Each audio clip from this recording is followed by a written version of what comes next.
And we appreciate the relationship we've had with the Trinity Forum, who have helped us get great speakers at MBA and in the Nashville community. And it is my pleasure to introduce now Cherie Harder, President of the Trinity Forum, who will introduce Mr. David Brooks. Join me in thanking Cherie and the Trinity Forum.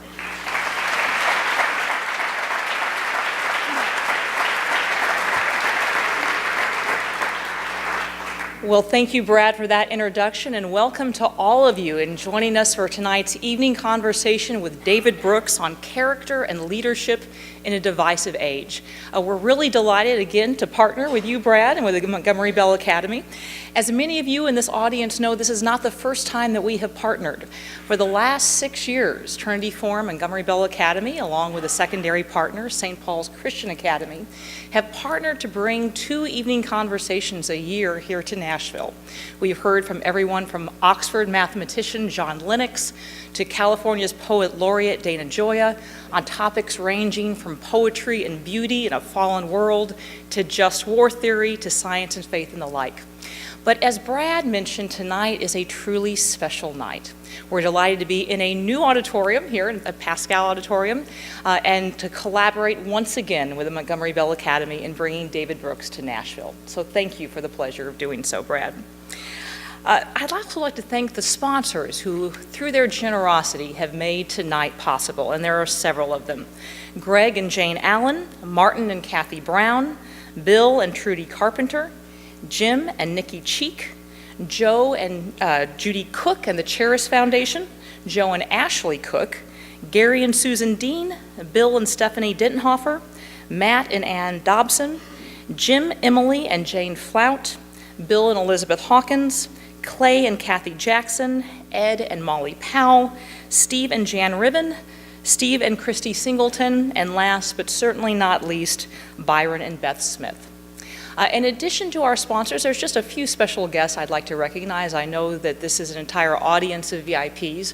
We're really delighted that 2 of our trustees are here, Byron Smith, who's also a trustee of Montgomery Bell Academy, as well as Matt Teague, who flew in from Atlanta for the event.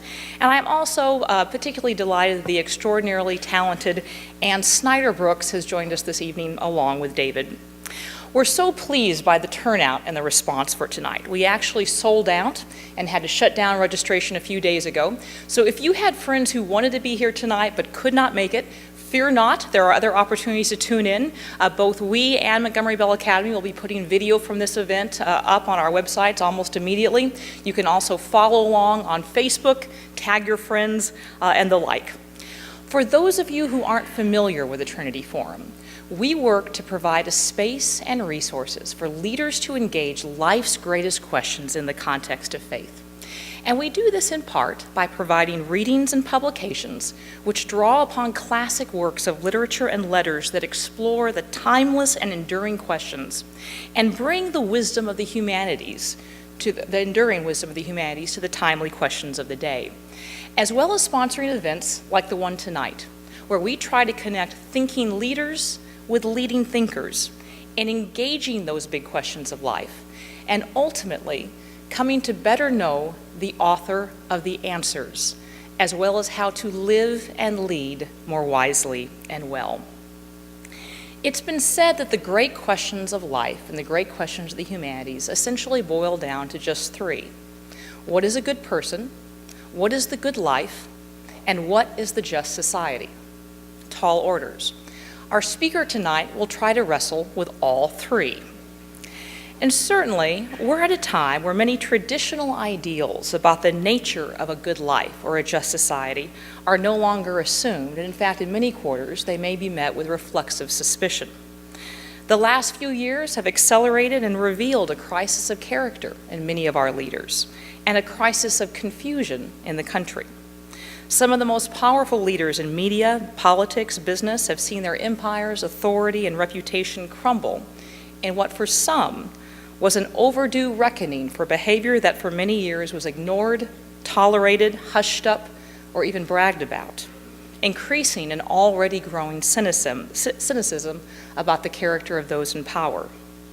Meanwhile, commonly held assumptions about what is true have also been eroded both due to deliberate attempts to manipulate media coverage to serve a particular end, as well as a growing fatigue on the part of the public to sift through the barrage to discern what is real and what is accurate. It has become all too easy, and perhaps at times even a bit pleasurable, to simply consume news and information outlets that reinforce our own preconceptions, reaffirm our grievances, and renounce those who disagree with us. So in such a divided and confused age, how do we think about forming or reforming the character necessary to the good life and reweaving the social fabric that sustains a just society? These are vitally important as well as thoroughly difficult questions, and it's hard to imagine a thinker or a writer who could engage them with more wisdom, insight, eloquence, or good-humored wit than our speaker tonight, David Brooks. Now, while David needs no introduction, he will get one anyway. David serves as an op-ed columnist at the New York Times, where he writes 2 columns a week, a grueling schedule, and actually churned one out today, as well as being a commentator on the PBS NewsHour, NPR's All Things Considered, and NBC's Meet the Press. He previously, early in his career, served as a police reporter for the City News Bureau in Chicago, where he saw lots of action, a writer for the Washington Times, and a book review editor, reporter, occasional movie critic, and later op-ed editor at the Wall Street Journal. He also served as senior editor at the Weekly Standard and a contributing editor at The Atlantic and Newsweek. He's also a best-selling author whose works include Bobo's in Paradise, On Paradise Drive. His third book, The Social Animal, which you may have seen out there, hit #1 on the New York Best Times seller list, as well as his last book, The Road to Character. David Brooks also teaches at Yale University, where he is a member of the American Academy of Arts and Sciences. At the conclusion of David's remarks, Brad will facilitate a time of audience questions and answers, so there'll be a chance to interact with David. David, welcome.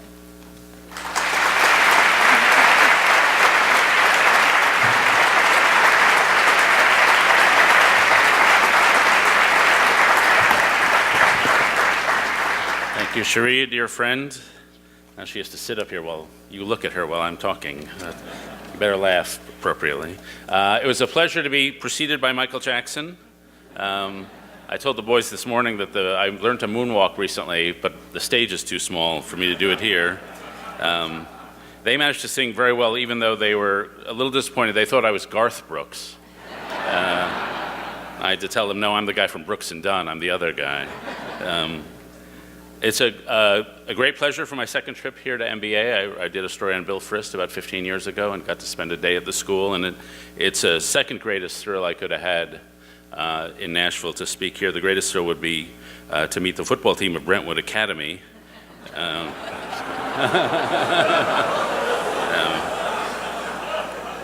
So always try to warm up the crowd. No, it is a great pleasure, and I will talk about all these themes. I should say beforehand that having written a book on character, I learned that writing a book on character doesn't give you good character, and even reading a book on character doesn't give you good character, but buying a book on character does give you good character. So I hope you'll avail yourselves. I tried to tell the boys a little this morning, you know, you come here, we went to the Token show at Ryman last night, and you see these country music singers, people are called to music. And, you know, I was called at a very early age, at age 7. I read a book called Paddington the Bear, and I decided I want to become a writer. And I remember in high school I wanted to date a young woman named Bernice. She didn't want to date me, she wanted to date some other guy. And I remember thinking, what is she thinking? I write way better than that guy. So that was my value system, and that was hers.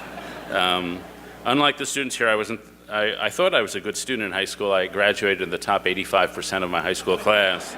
And the admissions officers at Columbia, Wesleyan, and Brown decided I should go to the University of Chicago, which the famous saying about that is the school where fun goes to die.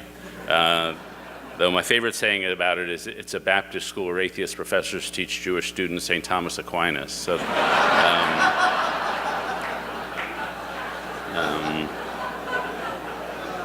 it's it really formed me. I majored in history and celibacy while there, and I wasn't really part of the students like today's students. Today's students, you meet them, they're all amazing. You ask them. I always ask my Yale kids, what are you doing at spring break? It's, I'm unicycling across Thailand while reading to lepers, that sort of thing. I did learn some skills that I hope students learn here: how to dominate classroom discussion while doing none of the reading. This is literally true. I had my ups. I managed a boxer named the Kosher Killer. We didn't actually practice boxing, we just read about it. And then he entered in the Golden Gloves in Chicago. I had some downs during a metaphysics exam. I got caught looking into the soul of the student next to me. But then you go on through life and you try to learn how to be impressive. And I actually just read a very good piece my wife gave me on how to look intelligent at meetings, something we all have to do. And this was by a woman named Sarah Cooper. And if somebody's giving a slide presentation at a PowerPoint, about halfway through, say, would you go back a slide?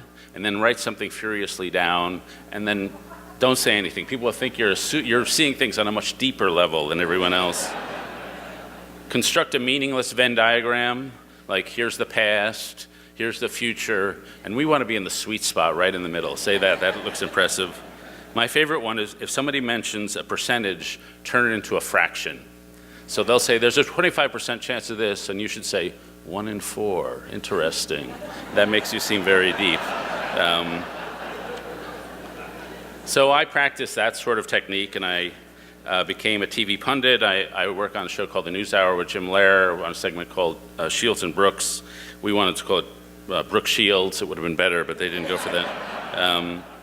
And because of that, I know if a 93-year-old lady comes up to me in the airport, I know what she's going to say. Mr. Brooks, I don't watch your show, but my mother loves it. And I became a columnist in the New York Times, a job I likened to being the chief rabbi at Mecca.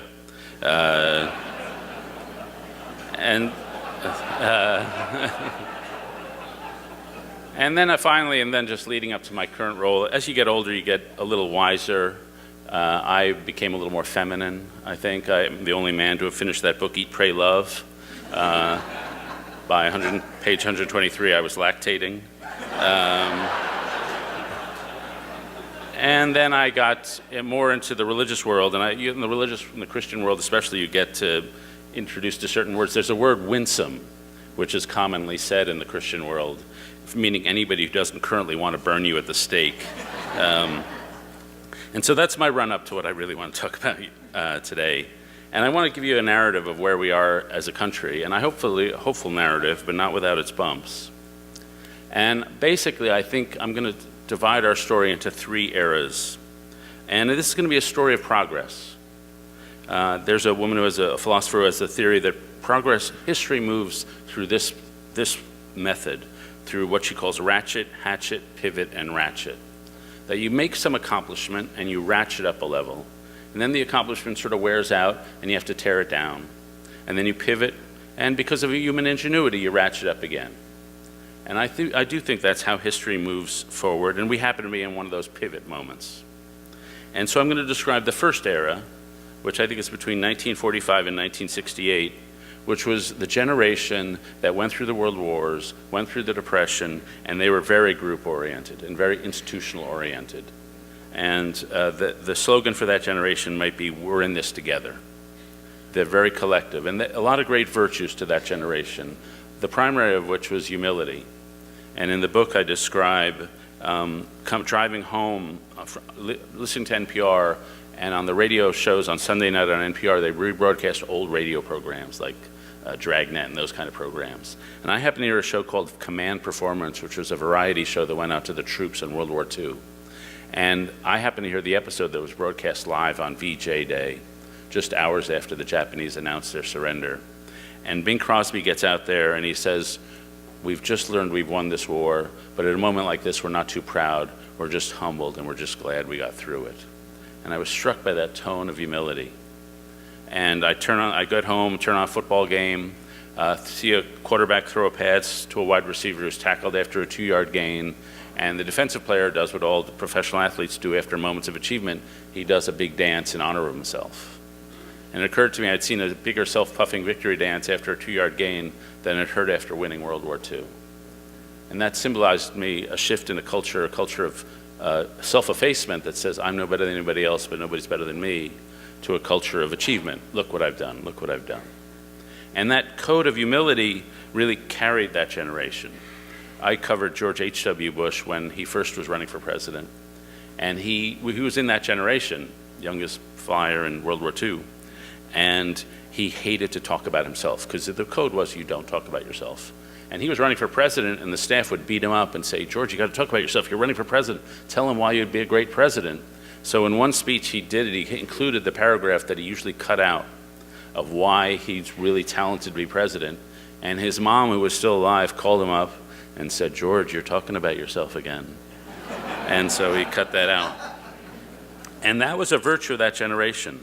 And out of that humility came a character model. And the model was, you find your personal sin and you work on improving it every single day. That the inner confrontation with your own weakness is the primary way you build character. For Dwight Eisenhower, who we wrote about in the book, it was anger, passion. He had a temper problem. And every day at night he would work on that temper. He had some cheap devices, like he'd put names on a piece of paper of people he hated and rip it up and throw it in the garbage can as a way to purge his anger. And he made himself into a very wonderful person out of that confrontation with themselves. Humility was the chief virtue, pride was the greatest vice. And that culture had a lot of real virtue. And I think the chief one we miss is an institutional mindset. The idea that we inherit institutions, we go into them, we accept the standards of those institutions, and we try to pass them along better to the next generation. George Marshall felt that way about the U.S. Army. I'm sure people at this institution felt they were stewards of an institution. But it had weaknesses. The weaknesses included racism tolerated, sexism tolerated, anti-Semitism, emotional coldness. The fathers were sometimes very rough on their sons. They didn't know how to express their feelings. Extremely boring food in that era. And a lot of conformity, not as much creativity. And that era had to be destroyed. Because when a culture that's an information age economy, where there's going to be a lot of creativity, and when we're going to widen opportunity for women and minorities, something had to change. And the change happened in about 1969. And I talk in the book about this paradigmatic moment, Super Bowl III. If anybody remembers Super Bowl III, one of the quarterbacks on one side of the field was Johnny Unitas, very 1950s figure, crew cut, high-heeled or high ankle boots, very plodding. He would leave the field every day and say, whenever I left the field, I always thought of something extremely boring to tell the press, because don't be too flashy. The other side of the field, a guy named Joe Namath, from the same Beaver Falls town in western Pennsylvania, but 10 years apart. And Joe Namath was flashy, a swinger, a big drinker, $4,000 fur coats. He wrote a memoir called I Can't Wait Until Tomorrow Because I Get Better Looking Every Day. Johnny Unitas would not have called his memoir that. And so you saw a shift. And what I want to emphasize was there wasn't only a shift in politics, it was a shift in the way to be, a way of being. It was better to be old rather than mature, to be sensitive rather than reticent, to be casual rather than formal, to be an outsider rather than an insider. And the whole way of being just shifted very quickly. And so it wasn't we're in this together, it was I'm free to be myself.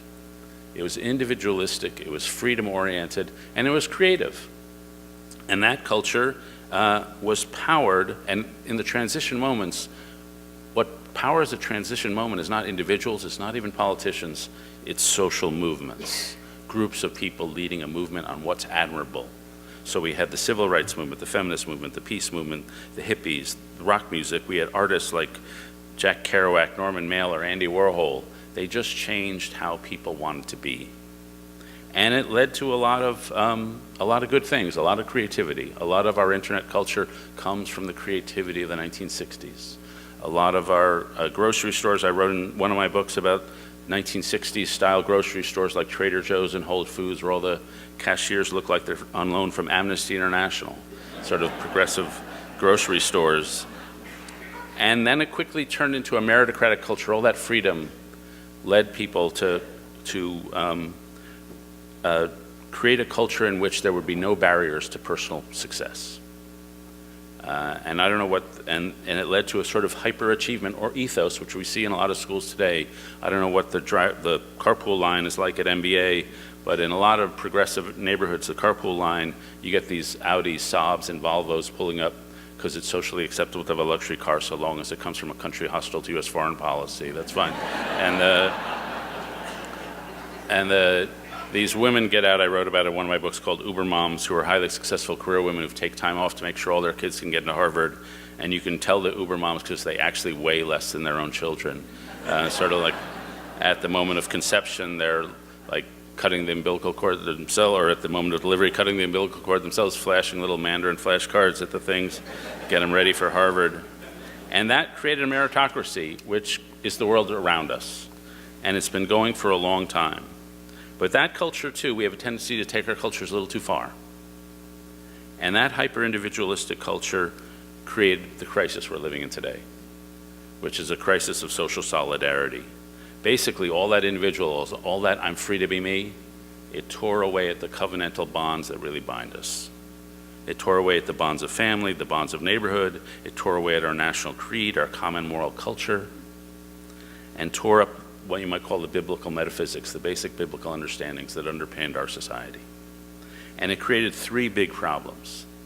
The first is a completely destroyed social fabric, especially for those who are less well off. It created a rise of distrust. It used to be, if you asked people, do you trust your neighbors? A clear majority said, yeah, my neighbors are trustworthy. Now, if you ask that question, 32% of Americans say my neighbors are trustworthy, and only 19% of millennials.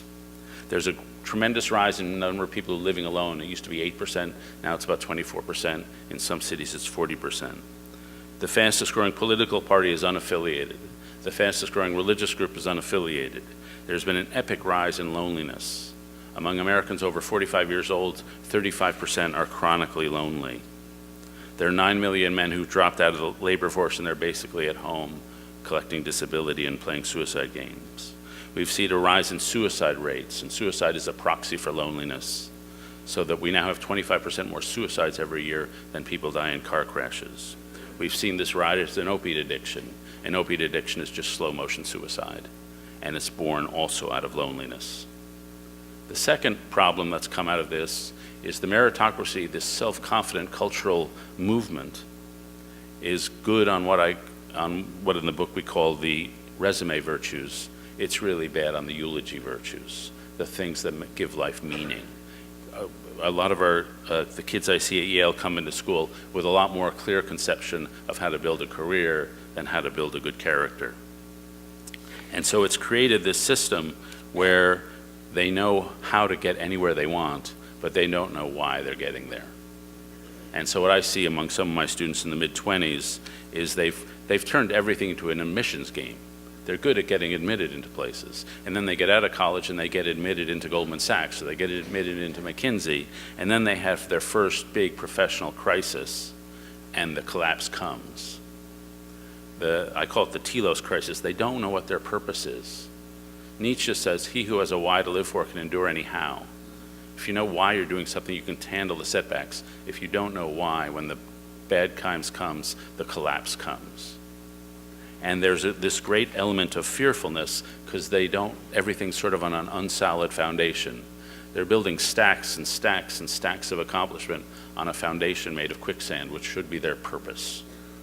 And so there's this fear that it's all going to come down. A friend of mine had a job interview, and he asked the interviewer at the end of the interview, he turned to her and asked her a question. And the question was, what would you do if you weren't afraid? A very good question. And she started crying because she wouldn't be doing HR if she wasn't afraid. And I asked my students that, and every year I get out of my class, 2 or 3 say, I wouldn't be at Yale. I don't really want to be here. It's not my kind of place, but I can't give up the brand. And so that pressure leads to a loss of meaning. And then the third big effect is the loss of a national narrative. We had a national narrative in this country that sustained us for decades or centuries, really, and it was an Exodus narrative. The Puritans brought it over with them. We flee from oppression, we go across the wilderness, and we try to settle a land of milk and honey.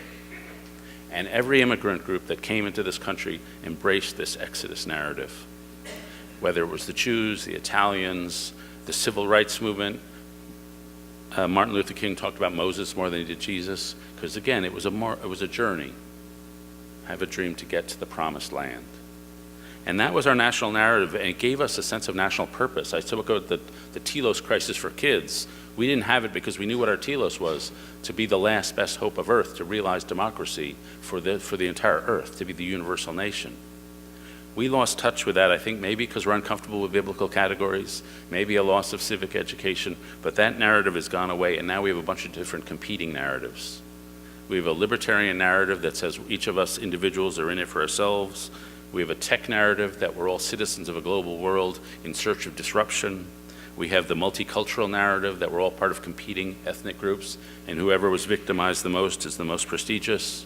And frankly, we have the narrative that Donald Trump articulates, which is the good, solid people in the middle of America are oppressed by outsiders, either at the elites or Muslims or Mexicans or from outside. And frankly, that has never been the traditional American narrative. That's actually the traditional Russian narrative. But it plays here and appeals to a lot of people. And what do narratives do? One of the things they do is my wife and I were at a meeting, just a discussion group at lunch today, and she made the point that narratives, you're not only a member of a group, but because of a narrative that you believe in and a culture you believe in, that you're willing to submit to it. And by submitting to an institution, by submitting to a group, you're willing to get yourself changed and transformed by it.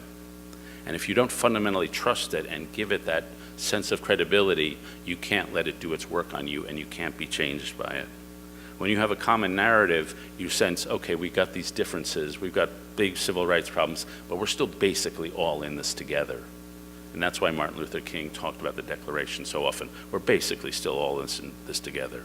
The third thing a narrative gives you, it gives you a pathway for forgiveness.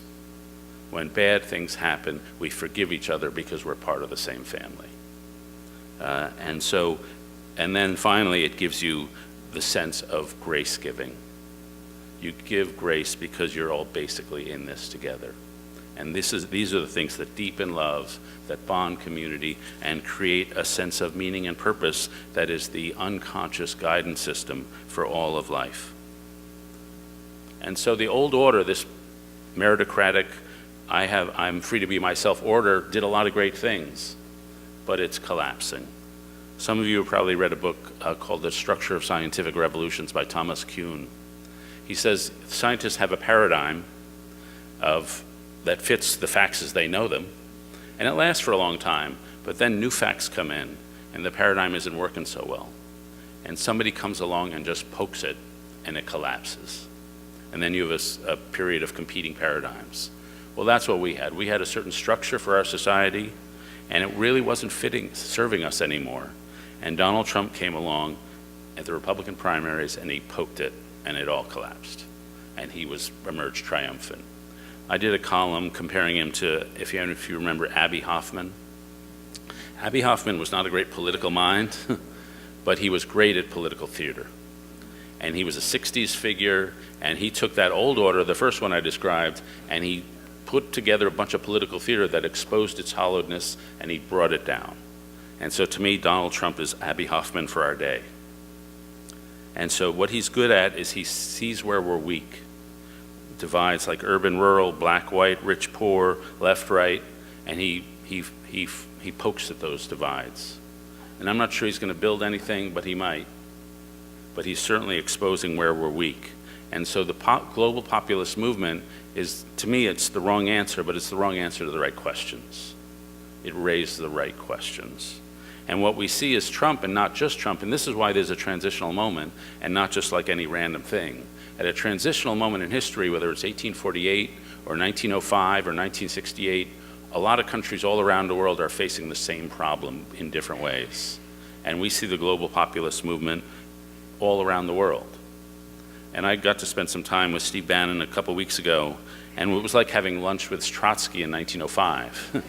I mean, he had a 100-year plan. He said, well, Pat Buchanan was a moment, Donald Trump is a moment, we're take over the US Senate, then we're going to take over some of the think tanks in Washington, and we're going to take this all over in 50 years. He had this big vision. And he had a clear sense of all the international alliances, a clear sense of how illiberal forces around the world were on the march. And when you talk to the global populace, whether it's in the Brexit people in England, Bannon here, or anywhere around the world, they have a coherent ideology, a coherent sense of community they offer their people, and a clear world historical plan. And so to me, they're not the problem, they're a symptom of the problem, and I am not a populist. But when I look at the people who are not populists, the people more on my side, what I see are people who are defending liberalism, defending not in the democratic sense, but in the old John Locke sense, individual rights, freedom, openness to trade, openness to ideas, openness to immigration, the covenantal relationships that served as the foundation for that. And I look at people on my side, and we are dispersed, we're confused by events, we're on our back feet, and we're constantly being run over. And I saw this throughout the Republican primary, especially on the Republican side, and I see it among the establishment Republicans, including even Paul Ryan today. They still don't know how to deal with Trump and the populists. They still think, oh, if we pass this tax bill, that'll solve it. They don't understand the depth of the problem. They don't really know the situation they're in. And so I see one side on the march and one side going backwards. And so to me, it seems to me what we need is first, we need an understanding that populism is not the problem. The collapse of the old order is the problem, that we're in a transitional moment, and that we're not going back to 1994, just as in 1968 they weren't going back to 1955. The second thing is if the populists have a social movement, a lot of us who believe in open trade, believe in open exchange of ideas, we need a social movement. You can only drive change with a social movement, with organizations. If you could do it through column writing, that would be awesome. But you can't. The third thing we need is a different covenant, a different national covenant. What are we here for? What binds us together? Upon which do we build our grace for each other? And that depends ultimately on a different way of being. And the Christian faith is a good model here. We're not all going to launch new religions. But Jesus came into the Holy Land at a time when the Israelites were fighting with the Romans, two radically different cultures. The Romans believed in dominance and glory and honor, and the Israelites believed in law, and they were two different cultures. And Jesus came in the middle of this war. 150,000 people died in the war before Jesus came, in the century before he came. And he said, well, I'm not with you, I'm leaping beyond. I'm going to give you a set of beliefs and a way of living that's totally beyond what you two are fighting about. And his idea, we were talking about earlier, of a leader getting down and washing the feet of somebody else, that would have been inconceivable to a Roman leader. That is not the way a Caesar behaved. But Jesus was offering something higher. And so we need a different way of being. And to me, we're not going to go back to we're all in this together. We're not going back to the authoritarian views of collectivity. And we can't stay with, I'm free to be myself because it's tearing us up. So to me, and my hope is we go to an ethos that says, I commit to you. I commit to you. And I've been spending the last few years thinking about commitment making. And it seems to me most of us in our lives make 4 big commitments. To a spouse and a family, to a vocation, to a philosophy or faith, and to a community. And the fulfillment of our lives depends on how well we choose those commitments and how well we execute upon them. And a commitment is making a promise. A commitment is making a promise when you don't expect a reward. When you make a promise getting married, you may get a reward, but that's not why you made the promise. You made the promise out of love.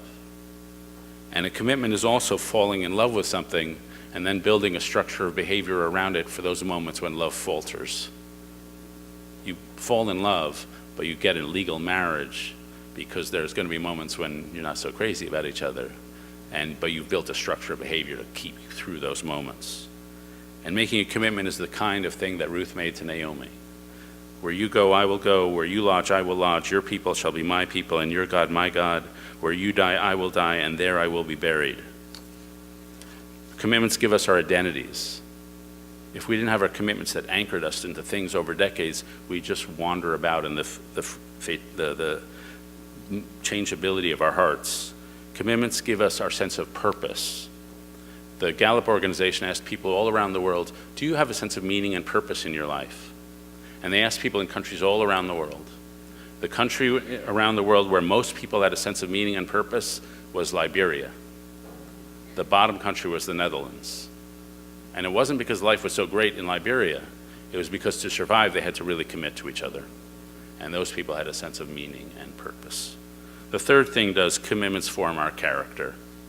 When you make a promise to something, you are making a promise that will pull you in ways that are better, that make you better than you are, in ways you can't even imagine. I don't tell this story much, but when my oldest son was born, he came out with a very low APGAR score, like a 3. They rushed him off to the ICU, and I remember thinking at that time, you know, if he only lives 45 minutes and we have to endure a lifetime of grief, it will still be worth it. Now, there's no cost-benefit analysis by which that makes sense.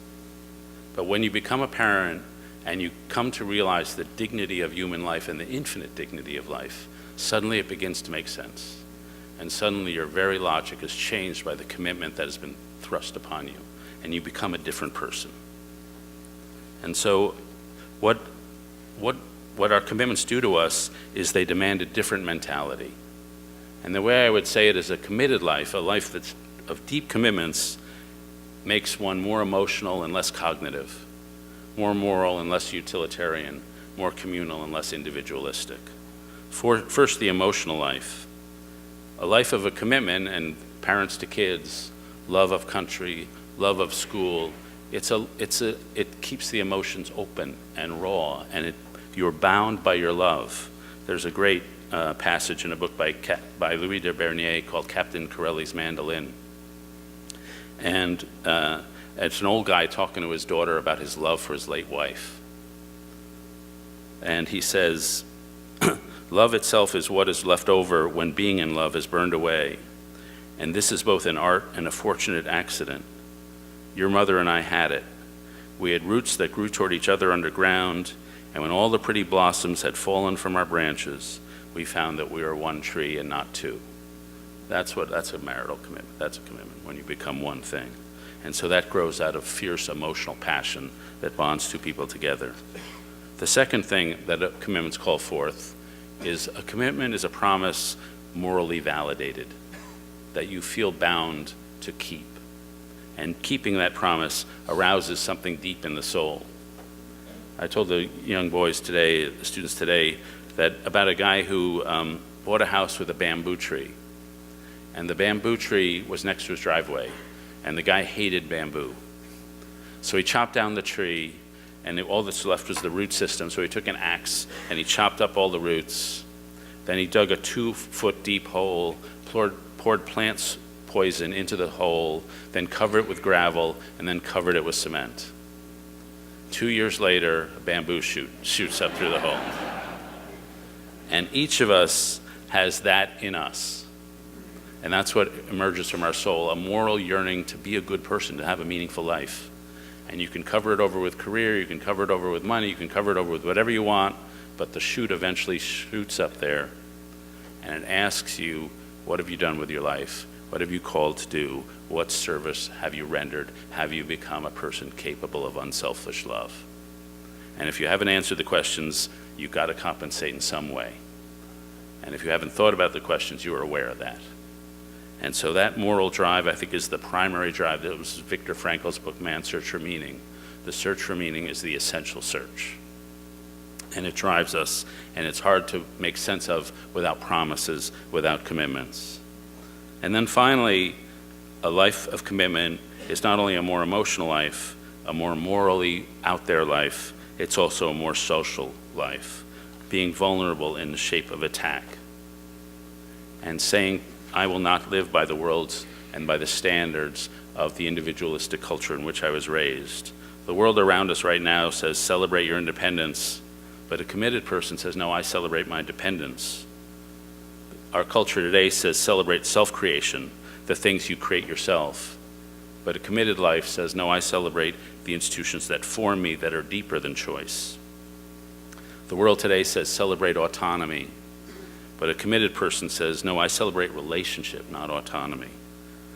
The world outside says, use your full agency. You're in control of your life. Use the active voice. A committed person says, no, I don't use the active voice. I don't use the passive voice. I use what Eugene Peterson calls the middle voice, which is the voice of confrontation and listening and response. The world celebrates negative freedom. I want to be unrestrained to do whatever I want. The committed person celebrates positive freedom. I want to have the capacities and skills to do the things I really want to do. And that involves restraining your freedom. You have to chain yourself to the piano to have the freedom to really play these things. The world is neutral about the proper ends of your life. You shall march to the beat of your own drummer. But the committed person says, no, we're not neutral about these things. We are in favor of selfless service to some committed good. And so it's what I've tried to describe first is a new sort of person, and which we can only just begin to imagine that a committed person would involve.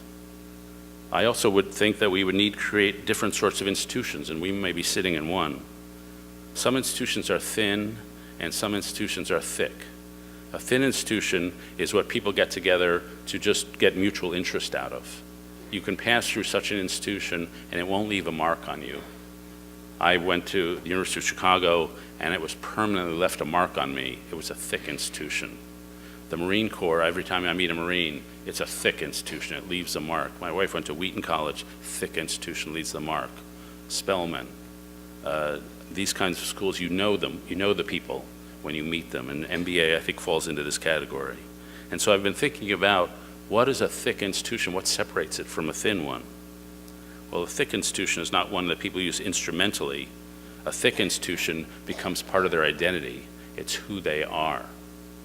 Thick institutions have physical locations where people meet face to face, often in a packed gym or an assembly hall. Thick institutions have collective ritual, fasting, reciting, standing in formations. Thick institutions have shared tasks, which involve people watching each other. Such institutions often tell a sacred origin story or a near-death experience for the story, and they celebrate the heroes who created them. They often involve sleeping overnight, seeing each other before breakfast and after dinner when the guards are down and the makeup is off.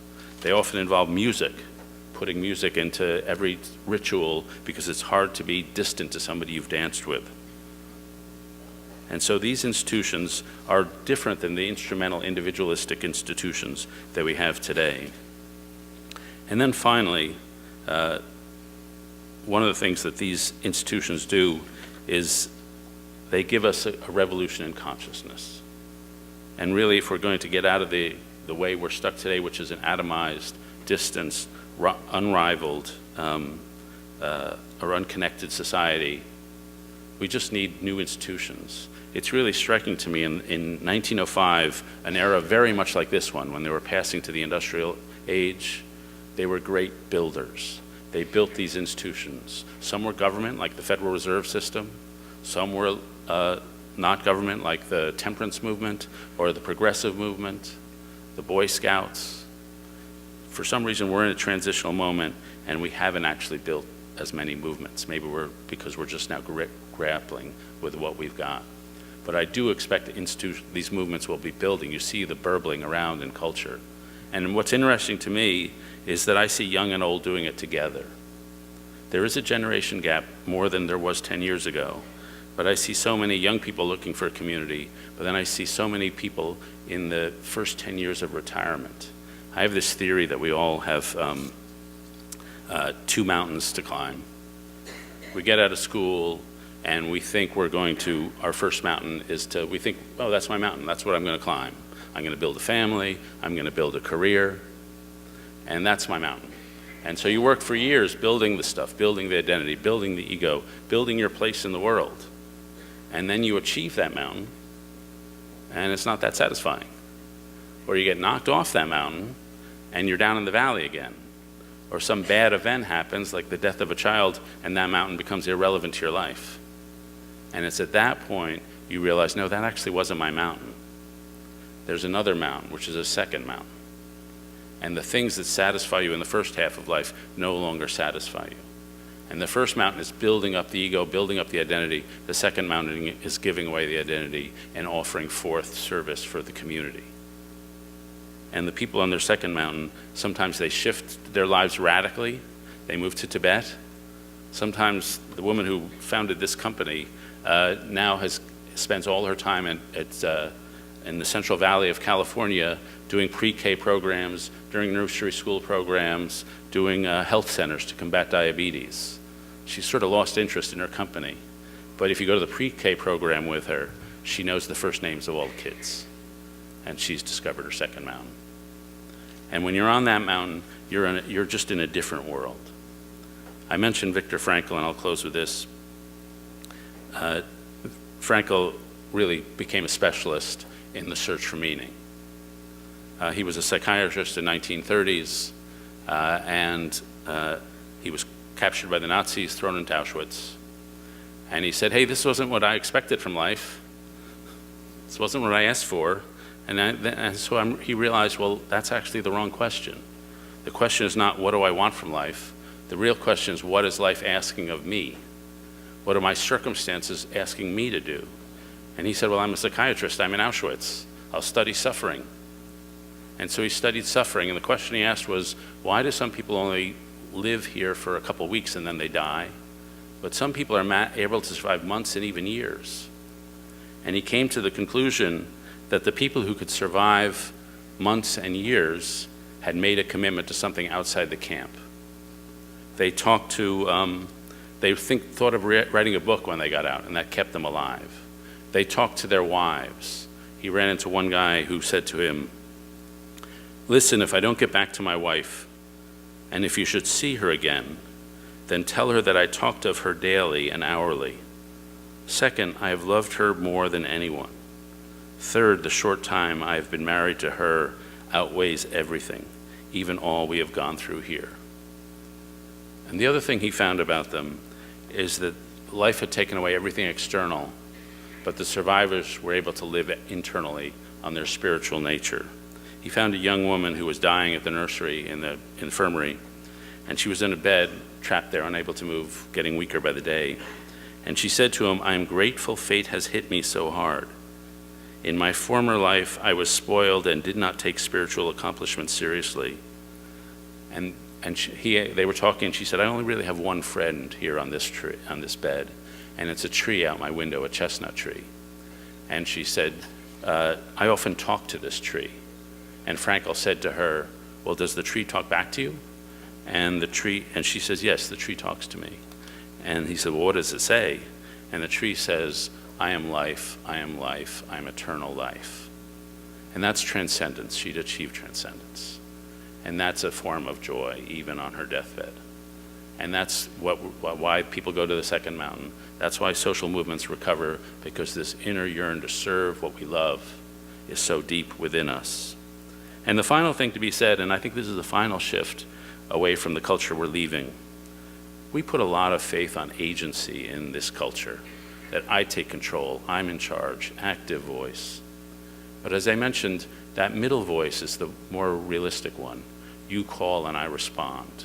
Then I talk and you listen and you respond. It's a series of conversations. And I think that is the noblest way we are called to do the best things that we do. And I'll close with my hero, St. Augustine, who lived 15 or 1600 years ago in Africa. And he gets this sense of middle voice, this sense of call and response, that I'm not creating my world, but I'm trying to respond the best way I can.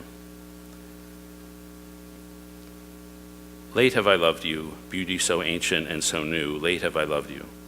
Lo, before you were within, but I was outside seeking you there. And upon the shapely things you have made, I rushed headlong, misshapen. You were with me, but I was not with you. They held me back, these material things held me back from you. Those things that would have no being were they not in you, you called. You shouted, you broke through my deafness. You flared, blazed, banished my blindness. You lavished your fragrance, I gasped, and now I pant for you. I tasted you, and now I hunger and thirst. You touched me, and I burn for your peace. Those final few lines get the intensity of being called, and especially being called by God. You called, shouted, broke through my deafness. You flared, blazed, and banished my blindness. You lavished your fragrance, I gasped, and now I pant for you. I tasted you, and now I hunger and thirst. You touched me, and I burn for your peace. And that's why it's always useful to be optimistic in the long run, because humans are insanely ingenious. But most of all, we've been created to yearn for this. You rarely meet anybody who's not yearning to create a better world, and we will figure out how to do it. Thank you.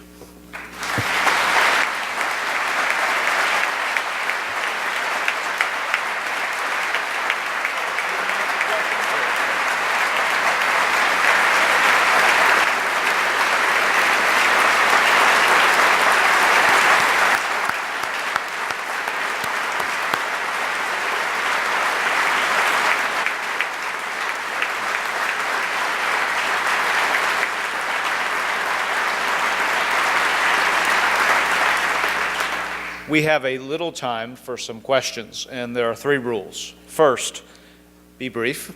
Secondly, be civil. And thirdly, ask what you want to say in the form of a question. So if somebody would like to begin, I'll call on you, and we'll proceed in the center.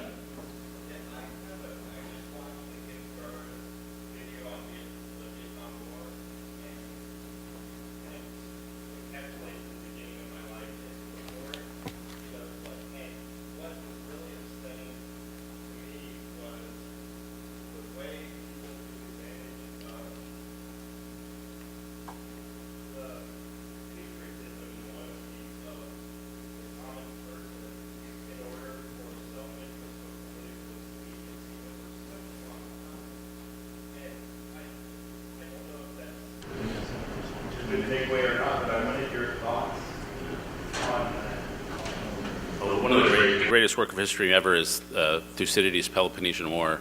And one of the points he makes in there is that in politics, the lows are lower than the highs are high. When politicians screw up, the errors they make are more grave than the benefits you get when they do really well. And so if you're in politics, it's best to be careful and cautious and incremental. I'm a follower of a philosopher named Edmund Burke, and he said change should be incremental, gradual, but relentless. And his phrase was epistemological modesty. Epistemology is the study of what we can know, and modesty is modesty. The world's more complicated than what you should know and what you can know, so just try to behave modestly in its face. And there was a lot of hubris in planning the Vietnam War, and frankly, in a war I supported, the Iraq War. And it's just, you have to be cognizant of how modest the changes can be, and how modest, frankly, political action can lead to in our society. I cover politics. I really care about politics. I tell students, get into politics. It really matters. If you don't get into politics, it'll get into you. So you might as well get there first. But we can't make politics an idol. We can't make politics our ethnic pride, our moral basis. Politics is a lever of life, but the most important things of life are our relationships, our culture, our values. And if you make politics into an idol, you'll see people tolerating awful behavior just so their party can win.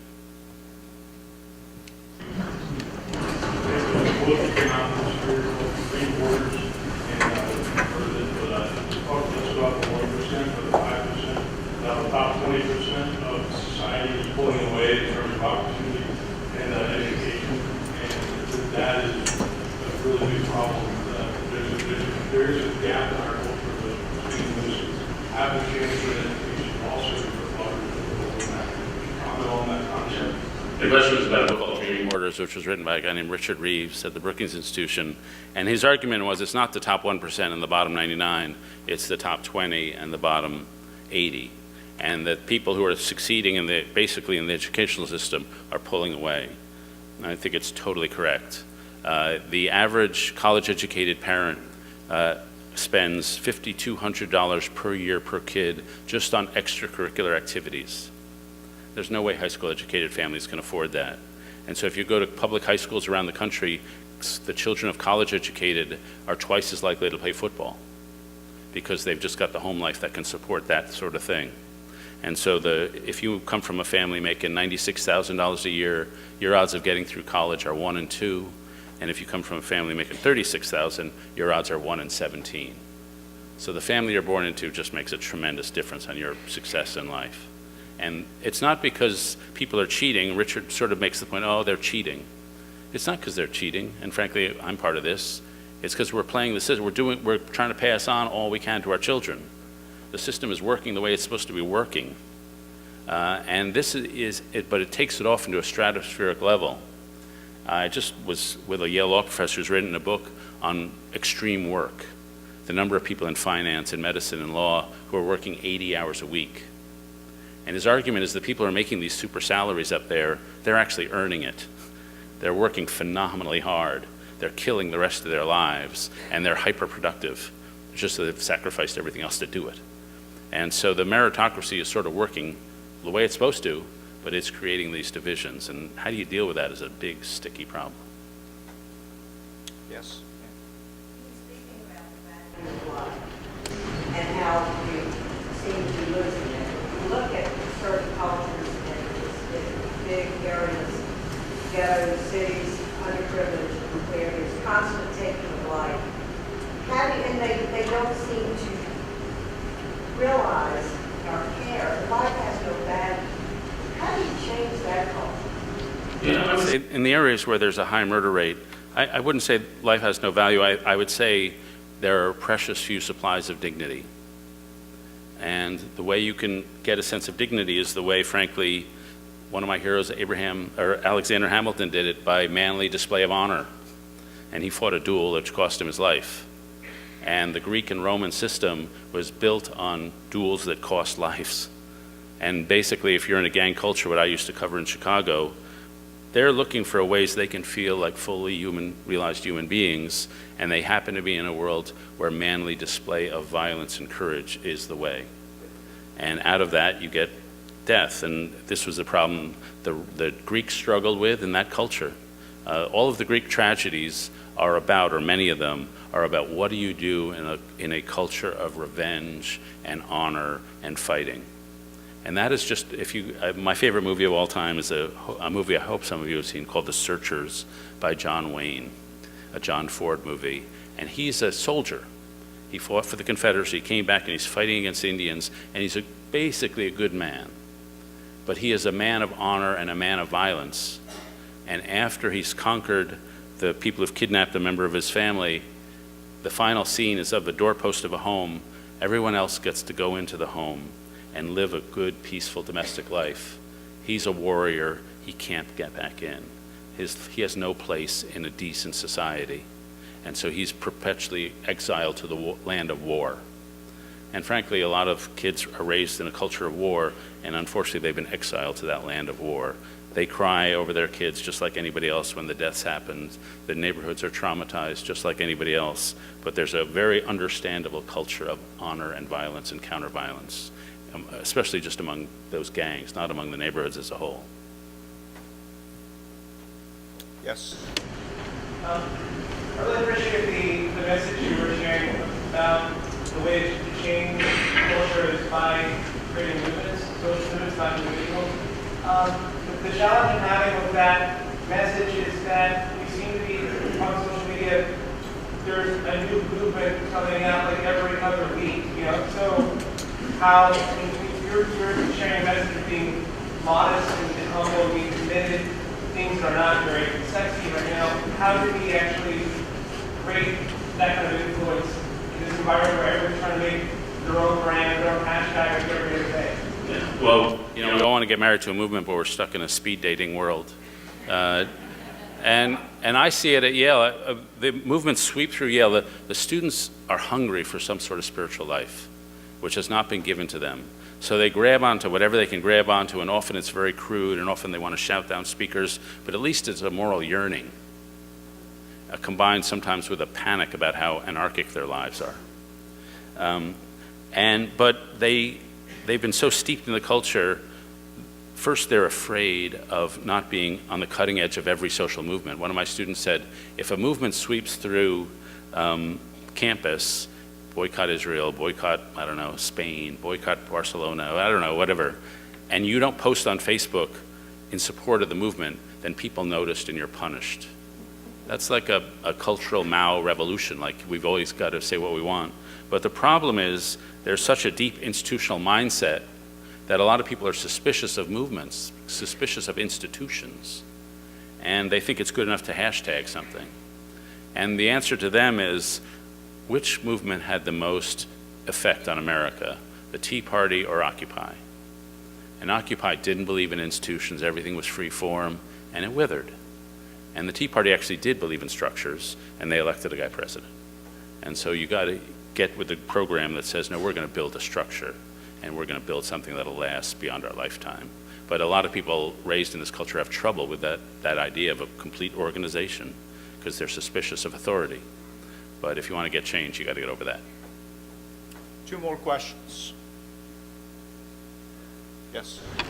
You stressed the importance of finding a common narrative to overcome all these problems. How do you see it being able to do that now with everything being politicized? And also, it's no longer, I disagree with your point. It's, your point is wrong and you're a battery. How do we come together with some sort of common narrative where we have a common goal that are dropping those comments? Well, if Canada would do us a favor and invade us, we would all bond together and we could fight back. You know, I frankly, like I was raised in the Exodus narrative. I was raised in a family with a strong immigrant mentality, and that's what we believed in. And so frankly, I may be too old. I have trouble thinking beyond it. I have trouble thinking about the next one. Maybe we can go back to the Exodus narrative, maybe we can't. But I will say it's insufficient. Like a lot of people say, well, we have to meet with people unlike ourselves. And I totally agree with that. I think all of us have a responsibility to be part of an organization that includes members that we meet with once a month completely unlike us. Whether it's rich, poor, black, white, super lefty, super NRA, just have that human contact. But to me, it's insufficient. It's insufficient because the populists, and again, I'm someone who's opposed to what they're doing, they don't just have get-togethering.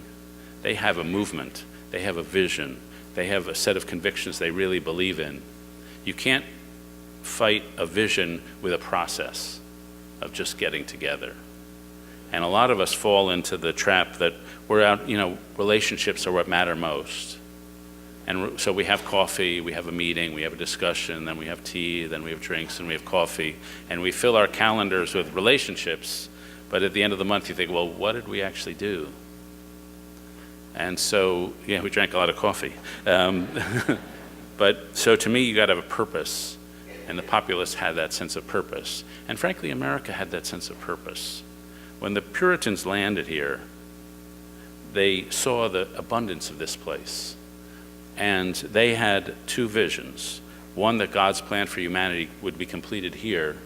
And 2, they would get really rich in the process. And so we are a moral, materialistic culture.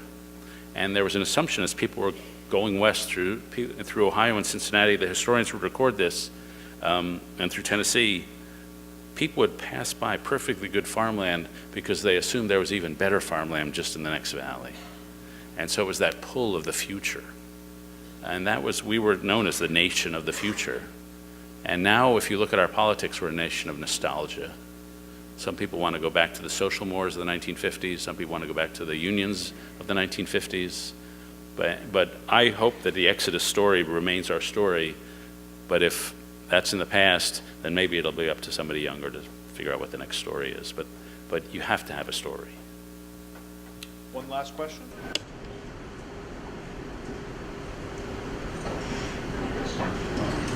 Today we see a lot of institutions that become unraveled because of the frailty of the member of the institution.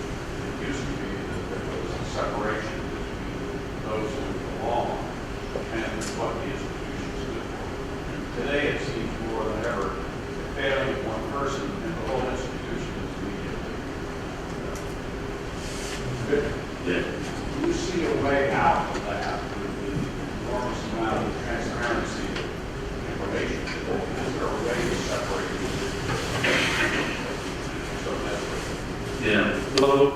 this is a poignant question for me today. It's about why the failure of one individual can destroy a whole institution, whereas the institution can't last. And I often did a show on PBS called The Charlie Rose Show. And Charlie Rose, some of you may have read, is the latest to be exposed. And I'll miss that show. I think the show with Charlie clearly did some very horrific things, which I do not defend or apologize for. But you miss a show. That's part of human frailty, but the cost has to be borne because the consequences have to be faced. I'll say two things. Having a belief in institutions and having a sense that they're bigger than any of us. George Marshall, when he was in the U.S. Army, he knew the Army had created him. He was not an impressive 20-year-old. But he went to VMI, then he went into the Army, and it made him. And so he had a code that said, I will never put my own needs above the Army's. And when FDR was choosing who was going to run the D-Day invasion, this was something Marshall really wanted to do. But he had a code, I will never advocate for myself. And so FDR asked him, would you like to run the D-Day invasion? And Marshall said, it's not about what I want, it's about what you want. Put your own interests first, or the Army's interests first. And FDR asked him 4 times, and 4 times Marshall said, it's not about me. And FDR took the chance to give the job to Eisenhower. And that's somebody putting institutions first, having a clear sense institutions are higher. And I'll end on this. If you ever get a sense that, if you ever want to get cheered up, Google Ryne Sandberg Hall of Fame speech. Ryne Sandberg was a second baseman for the Chicago Cubs. And he was inducted in the Hall of Fame, I can't remember, about 2002 maybe. And he said, I just played the game the way I was taught to play it and the way the people who stood on this field before me played it. So that meant if I hit a double, I just ducked my head down and I ran to second. If I hit a home run, I didn't celebrate, I just ran around the bases. If I was asked to do a bunt, I just did a bunt. I just wanted to follow the standards that were set before me and pass them along. And thinking institutionally, and a lot of what I'm describing, come to think of it, is having a different conception of time. A long conception that we're all part of a story that transcends us, and that we're just little blips on that story. And then a person doesn't become the institution is the institution.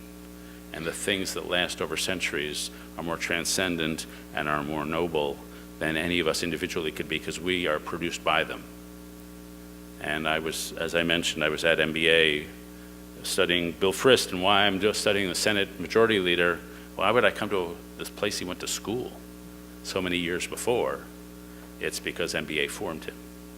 And that's an example that we're sitting in the middle of an institution that creates the human beings that pass through it, of whom there are decade after decade, generation after generation. Thank you.